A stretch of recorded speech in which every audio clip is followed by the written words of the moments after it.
Welcome back. Last December, we told you the story of the late George Vining. He served in the Navy in the 1940s and died in the attack on Pearl Harbor, becoming Central Georgia's first casualty of World War II. He's buried at the historic Linwood Cemetery, but his headstone has been cracked in half. Now, after several people reached out in an effort to help, the process of replacing his headstone has begun. Kalisha Moore shows you the first steps toward honoring his legacy. After an outpouring of support, the late George Vining, a 20-year-old Pearl Harbor vet and the first casualty from Central Georgia, will get his headstone restored. It was really a good feeling, because it shows that people do care.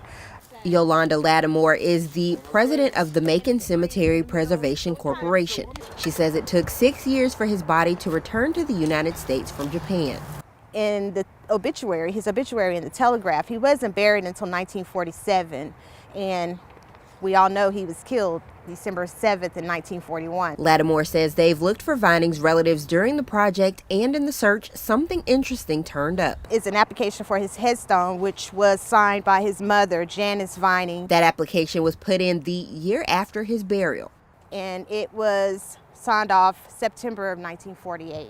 So she applied for the headstone that we're actually getting repaired now. Another person involved with the headstone's restoration is David Mitchell, the executive director of Atlanta Preservation Center. A member of my family was directly affected because of Pearl Harbor. The after effect of Pearl Harbor made him join the services. Subsequently, he was killed a month before the war ended. He, like others, saw the original story of the condition of Vining's headstone and wanted to help. The idea that Mr. Irvin went out and did this seems a very small thing for me in return to come and do this. And on Saturday, he began the months-long process of restoration. So the first thing you do is you got to get it. Then it's a matter of rebuilding and reinstalling. When you bring it back here to put back together, there's still a process then because you still want to set it correctly. So it's not like you just come back in one piece and just stick it back. Mitchell says he's just doing his duty. Love is bound by a sense of duty. And duty is what brought him here, and duty is what brought me here. In Macon, Kalisha Moore, 13 WMAZ News. Both Lattimore and Mitchell say the process could take up to 6 months to finish.